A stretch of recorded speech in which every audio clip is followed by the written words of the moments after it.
السلام عليكم ورحمة الله وبركاته. بسم الله الرحمن الرحيم.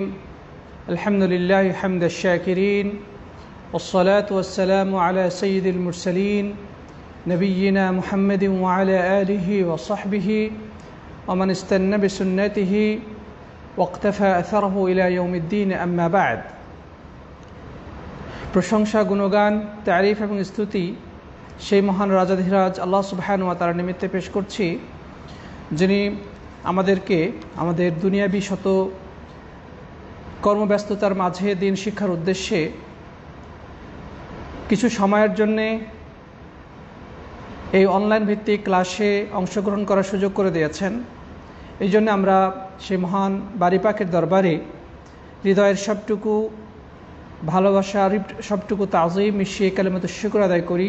আমরা সকলেই পড়ি আলহামদুলিল্লাহ।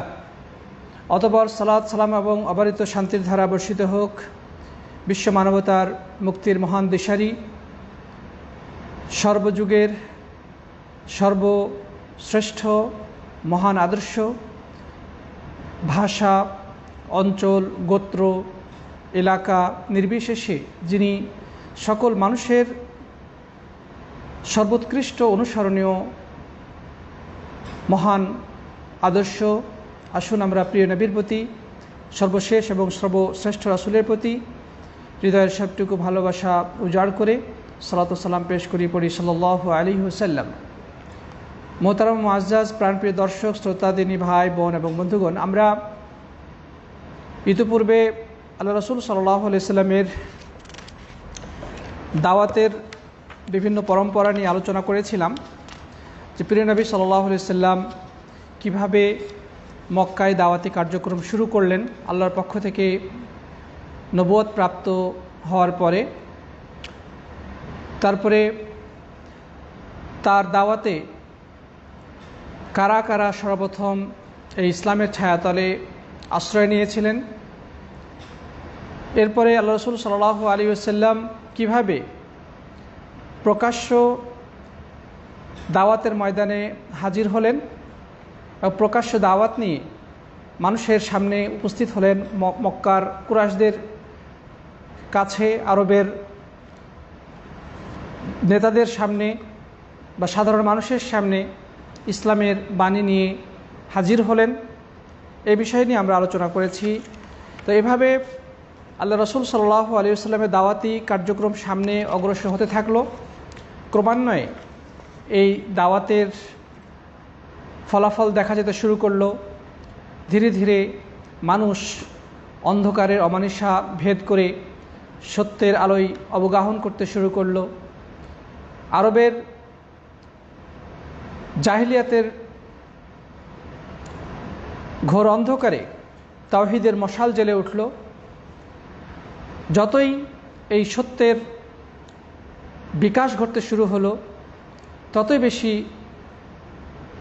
কায়েমি স্বার্থবাদী এবং নেতৃত্বলোভী এবং বাপদাদার অন্ধ অনুসারী মক্কার কুরাইশ নেতাদের ঘুম হারাম হতে লাগলো। এরপরে তারা কিভাবে আল্লাহ রাসূল সাল্লাল্লাহু আলাইহি ওয়াসাল্লামের দাওয়াতকে স্তব্ধ করে দেওয়া যায়, ইসলামের বাণীকে কিভাবে মুখের ফুৎকারে নিভিয়ে দেওয়া যায়, সেই জন্য তারা নানা ষড়যন্ত্রের জাল আটতে শুরু করলো।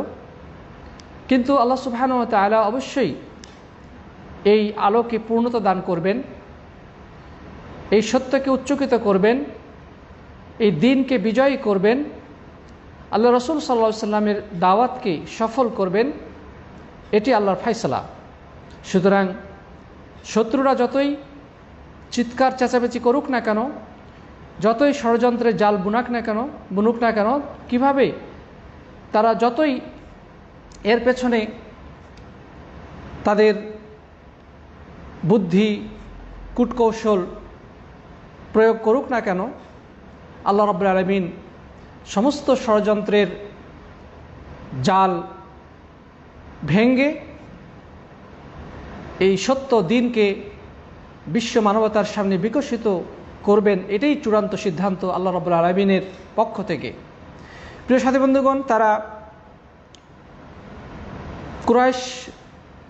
কুরাইশদের মধ্যে অন্যতম একজন সম্মানিত এবং নেতৃস্থানীয় ব্যক্তি, রাসূল আকরাম সাল্লাল্লাহু আলাইহি ওয়াসাল্লামের চাচা আবু তালেব, যিনি নিজে ইসলামের ছায়াতলে আশ্রয় গ্রহণ করেননি, নিজে ইসলাম গ্রহণ করেননি, কিন্তু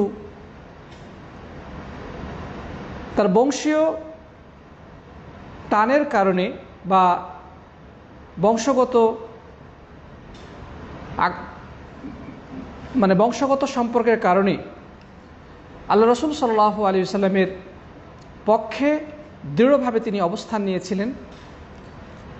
নবী আকরাম সাল্লাল্লাহু আলাইহি ওয়াসাল্লামকে সামনে অগ্রসর হতে উৎসাহ জুগিয়েছিলেন এবং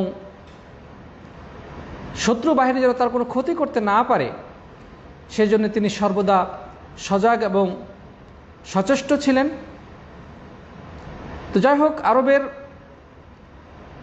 নেতৃস্থানীয় ব্যক্তিবর্গ একত্রিত হয়ে সিদ্ধান্ত নিল যে এই নতুন দাওয়াতকে স্তব্ধ করে দিতে হবে। আল্লাহ নবী সাল্লাল্লাহু আলাইহি ওয়াসাল্লাম তিনি তাদের সামনেই বড় হয়েছেন। কিছুদিন আগেও যে এতিম ছিল, এতিম শিশু সামান্য কিছু গমের বিনিময়ে মক্কার ধনাঢ্য লোকদের ছাগল চড়াতেন, যেই ছেলেটি মায়ের গর্ভে থাকা অবস্থায় এতিম হয়েছিলেন, খুব অল্প বয়সেই মা হারিয়েছিলেন, এমন একটি নিঃস্ব এবং দরিদ্র ঘরের সন্তান আজকে তাদের সামনে চ্যালেঞ্জ নিয়ে হাজির হবে, তাদের সামনে নতুন দাওয়াত নিয়ে উপস্থিত হবে এবং তাদের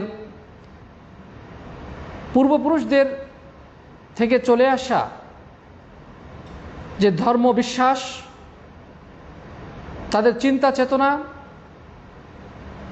এবং ইবাদতকে ভুল বলে আখ্যায়িত করবে, তাদের বাপদাদার ধর্মকে পরিত্যাগ করার আহ্বান জানাবে, এটা তারা কোনোভাবেই মেনে নিতে পারেনি।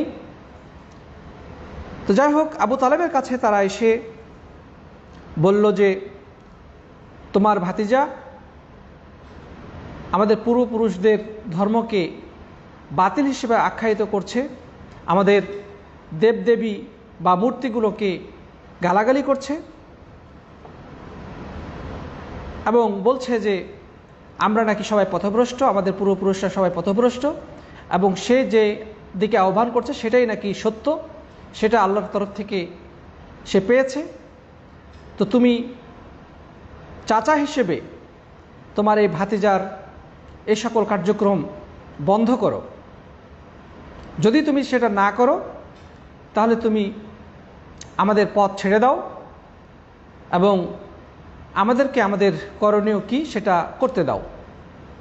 অর্থাৎ তারা নিজেরা আল্লাহ নবী সাল্লাল্লাহু আলাইহি ওয়াসাল্লামের বিরুদ্ধে সরাসরি পদক্ষেপ নেওয়ার জন্যে প্রচ্ছন্ন হুমকি দিল আল্লাহ নবী সাল্লাল্লাহু আলাইহি ওয়াসাল্লামের চাচা আবু তালেবকে। কিন্তু আবু তালেব অত্যন্ত বিচক্ষণ এবং জ্ঞানী মানুষ ছিলেন, তিনি খুব সুন্দর ভাষায় ভদ্রভাবে সবাইকে বুঝিয়ে ফেরত পাঠালেন এবং আল্লাহ নবী সাল্লাল্লাহু আলাইহি ওয়াসাল্লামকে পিছন থেকে উৎসাহ দিতে থাকলেন যে তুমি তোমার দাওয়াতি কার্যক্রম চালিয়ে যাও, আমি আছি, আমি আমার সর্বশক্তি দিয়ে তোমাকে শত্রুতা থেকে এবং সকল সহযোগীদের বিরুদ্ধে আমি রুখে দাঁড়াবো। এই কথা বলে আল্লাহ রাসূল সাল্লাল্লাহু আলাইহি ওয়াসাল্লামকে আশ্বস্ত করলেন এবং এই নতুন ধর্ম প্রচার প্রসার করার জন্য উৎসাহ যোগালেন। তো যাই হোক, এভাবে করে তারা ব্যর্থ মনোরথে যখন আবু তালেবের কাছ থেকে ফিরে গেল, কিন্তু তাদের ষড়যন্ত্র বন্ধ হলো না। তার নতুনভাবে ভাবতে শুরু করলো কিভাবে আল্লাহ রাসূল সাল্লাল্লাহু আলাইহি ওয়াসাল্লামের সামনে তারা প্রতিবন্ধকতা সৃষ্টি করতে পারে। তারা চিন্তা করলো সামনেই কয়েক মাস পরেই হজ, আরবের বিভিন্ন প্রান্ত থেকে মানুষরা হজ করতে আসবে। আর মুহাম্মদ সাল্লাল্লাহু আলাইহি ওয়াসাল্লাম তিনি যদি এই হাজিদের মাঝে তার দাওয়াতকে ছড়িয়ে দিতে পারে, তবে এই দাওয়াত আরবের বিভিন্ন প্রান্তে খুব দ্রুতই ছড়িয়ে পড়বে। তাদের ঘুম হারাম হয়ে গেল। কি করা যায়? কিভাবে হাজিদের নিকট থেকে এই দাওয়াতকে আড়াল করা যায়? কিভাবে নবী আকরাম সাল্লাল্লাহু আলাইহি ওয়াসাল্লাম হাজিদের কাছে গিয়ে দাওয়াত দিলে তারা যেন আগে থেকেই এইভাবে সতর্ক থাকে এবং তারা যেন এই দাওয়াত গ্রহণ না করে, সেই ব্যাপারে তারা পরামর্শ সভা ডাক দিল যে কি এই ব্যাপারে কি করা যায় বা কি সিদ্ধান্ত নেওয়া যায়। যাই হোক, হাদিসে বর্ণিত হয়েছে যে আরবের বিশেষ করে কুরাইশের নেতৃবৃন্দ তাদের আরেকজন বড় নেতা ওয়ালিদ বিন মুগিরার বাড়িতে একত্রিত হলো এবং সেখানে পরামর্শ সভায় এক একজন পরামর্শ দিতে শুরু করলো যে হজের সময় যেন মুহাম্মদ সাল্লাল্লাহু আলাইহি ওয়াসাল্লাম দাওয়াত দিতে না পারে, আর দাওয়াত যদি দেয়ও তাহলে মানুষ যেন তা গ্রহণ না করে। সুতরাং এই ব্যাপারে কি করা যায়? তখন কেউ প্রস্তাব দিল যে আমরা এক কাজ করব, সেটি হচ্ছে আমরা আগে থেকেই মানুষের কানে মুহাম্মদ সাল্লাল্লাহু আলাইহি ওয়াসাল্লাম সম্পর্কে নেতিবাচক কিছু কথা আমরা ছড়িয়ে দেব, যেন মানুষ আগে থেকেই সচেতন হয়ে যায়। এটি হচ্ছে মিডিয়ার অপপ্রচার, মানে অপপ্রচারের মাধ্যমে নবী আকরাম সাল্লাল্লাহু আলাইহি ওয়াসাল্লামের দাওয়াতকে তারা স্তব্ধ করে দেওয়ার গভীর ষড়যন্ত্র শুরু করলো।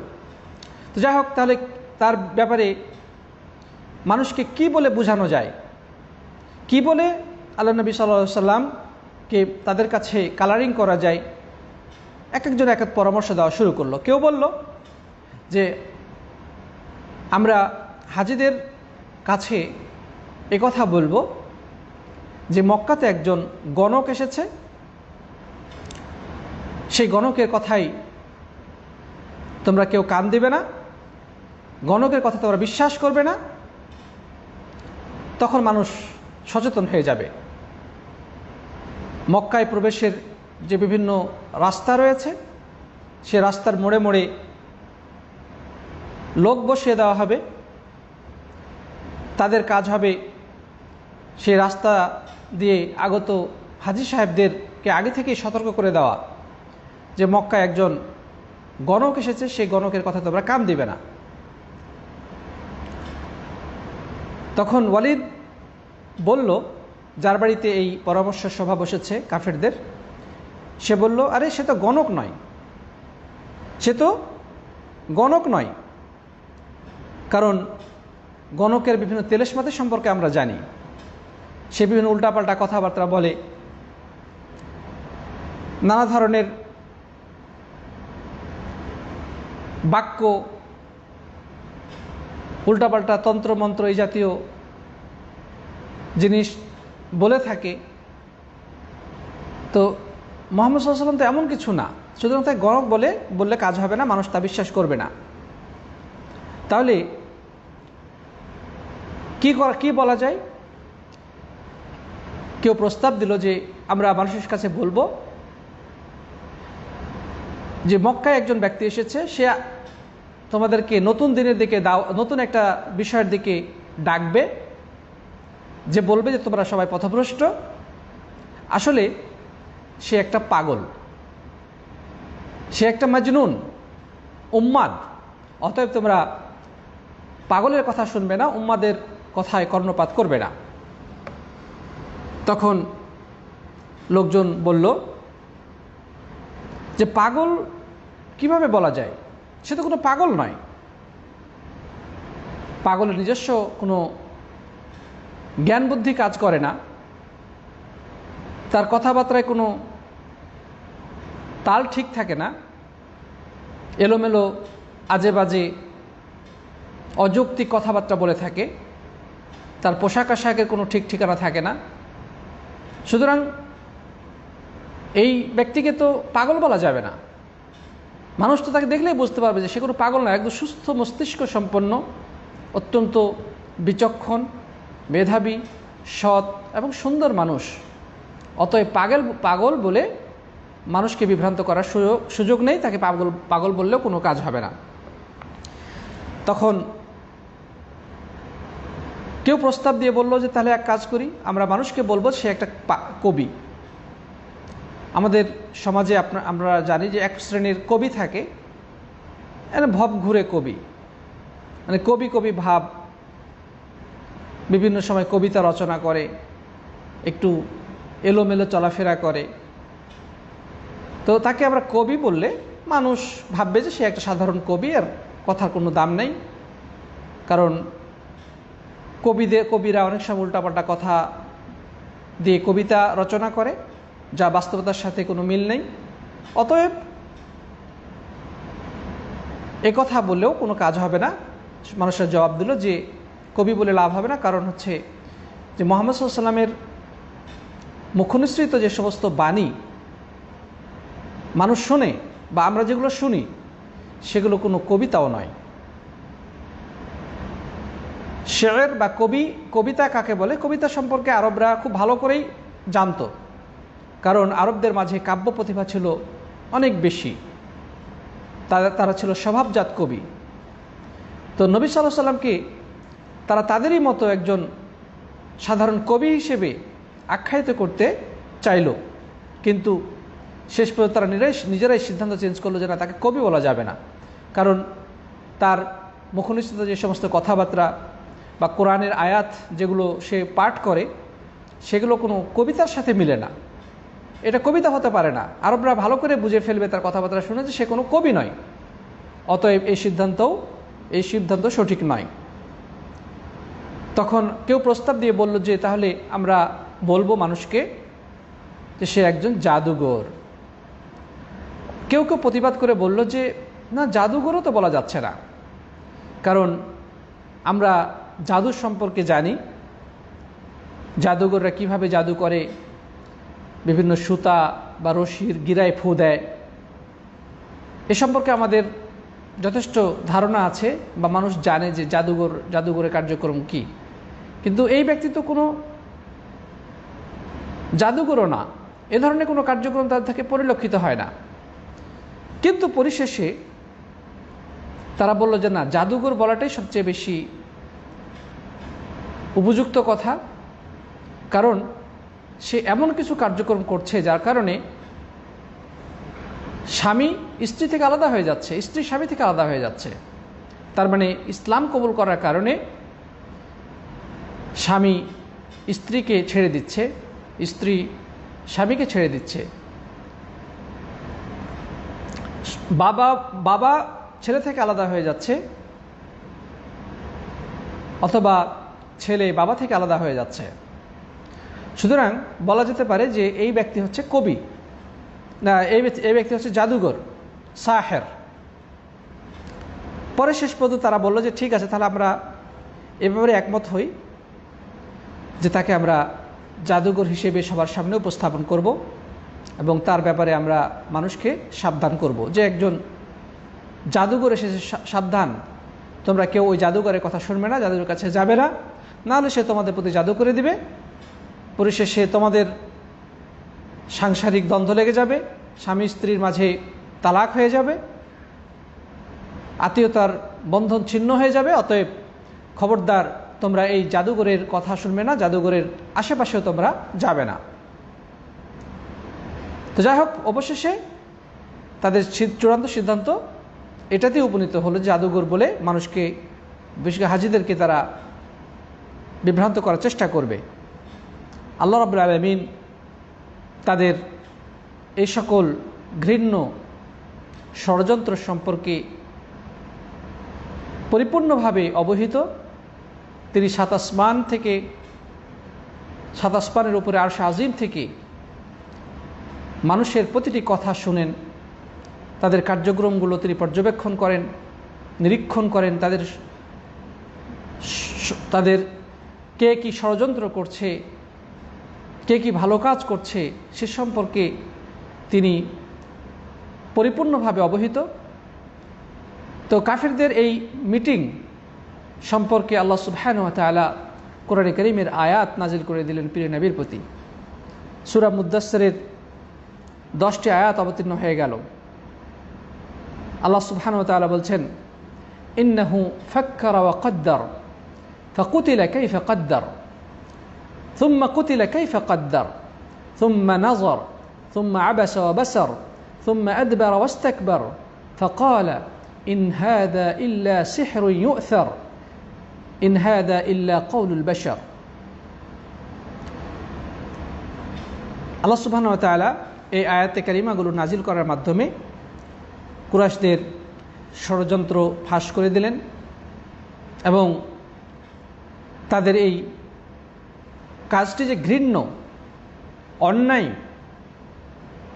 সেটা তিনি প্রকাশ করে দিলেন বিশ্ব মানবতার কাছে, বিশ্ব মানুষের কাছে ওহী নাজিলের মাধ্যমে। অর্থ হলো, নিশ্চয় সে চিন্তা করে সিদ্ধান্ত নিয়েছে। আল্লাহ তাআলা তার ধ্বংস কামনা করে বললেন, ধ্বংস হোক তার। কিভাবে সে ধরনের সিদ্ধান্ত নিল? সে অভিশপ্ত হোক। কেমন করে সিদ্ধান্তে সে উপনীত হলো? সে চেয়ে দেখলো এবং ভ্রুকুঞ্চিত করলো এবং মুখ বিকৃত করলো, অতঃপর সে পিছনে ফিরল এবং দম্ভ প্রকাশ করে ঘোষণা করল, এটা তো লোক পরম্পরায় প্রাপ্ত জাদু ছাড়া অন্য কিছু নয়, এটা তো মানুষেরই কথা। অর্থাৎ কোরআনে কারীম সম্পর্কে তাদের এই যে সিদ্ধান্ত, তারা চিন্তা ভাবনা করতেছে, আবার ফিরে আসছে, আবার সিদ্ধান্ত নিচ্ছে। কেউ বলতেছে গণক, কাহেন, কেউ বলছে শায়ের বা কবি, কেউ বলছে মজনুন বা পাগল। তারা সিদ্ধান্ত নিচ্ছে, সিদ্ধান্ত পাল্টাচ্ছে, অবশেষে তারা মজনুন,